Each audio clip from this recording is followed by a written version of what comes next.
touch and go. There is no time to spare. Brandon does not want to let go of a ticket in the top 5. Brandon to her final 2. Speegle just behind. It will be interesting for Brandon. I mentioned Dani Speegle trying to catch her. Clearly frustrated at the end of the last event. How does she mentally push past that, especially being hunted? She told us coming into this, it's fun to be hunted. It's fun to perform with a target on your back.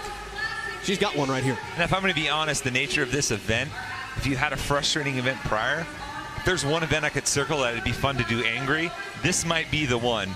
Put a little extra juice into that bike, put your head down on those burpee box jump overs, and then rip into that D-ball.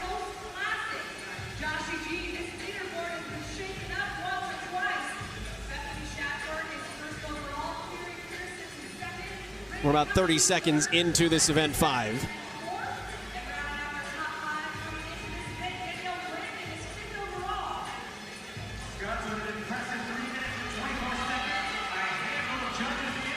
And earlier we saw Allison Scudds, who performed well at this event in 2017, set the time to beat. Well, back in 2017, Carrie Pierce set the time to beat.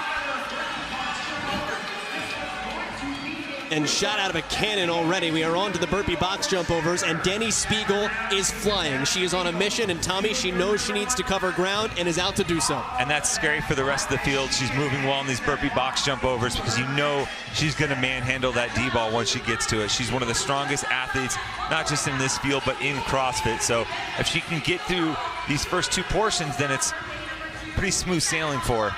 And the way that Dani Speegle is working here, considering what she's been through today, just from a physical stance, makes it all the more impressive as she continues to pull that box forward. Danielle Brandon, though, with the blue hair in lane 6, the woman that she is trying to chase down. They are neck and neck as Speegle continues to work.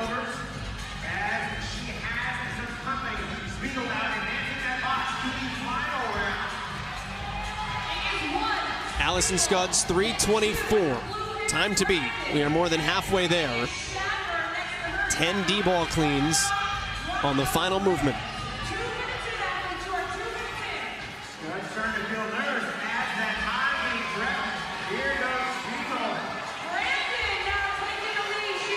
And Speegle starting to slow on these burpee box jump overs. I think Danielle Brandon is pulled just slightly ahead of her.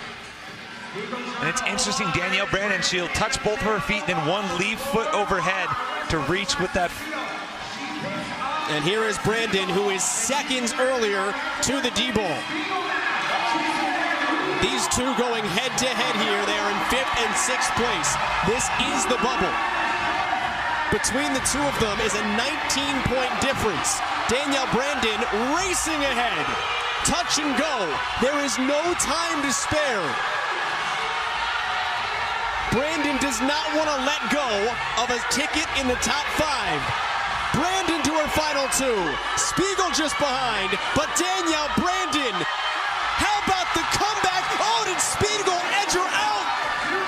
So close at the 3-minute mark. Dani Speegle is done and cooked, but she left it on the floor.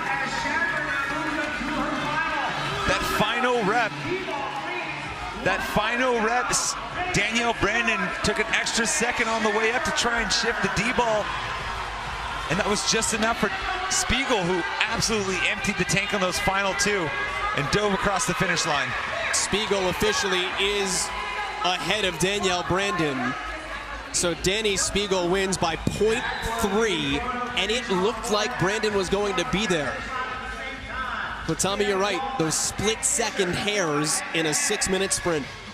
And that's honestly why we have this chip timing here. Because of these margins, we want to be as precise as possible to pay credit to these incredibly close races. Brianna Wallen, she's on the bubble as well. 9th place coming into this. She was just 30 points out of a last chance online qualifier spot. But 3 minutes. Dani Speegle and Danielle Brandon. Dani Speagle's going to gain ground. Brandon will still be ahead of her.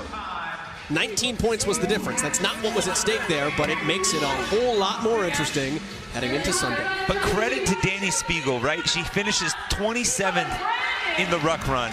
Looks like she could have an end to her weekend a little bit earlier because of how much she was struggling dealing with the heat exhaustion. How does she respond?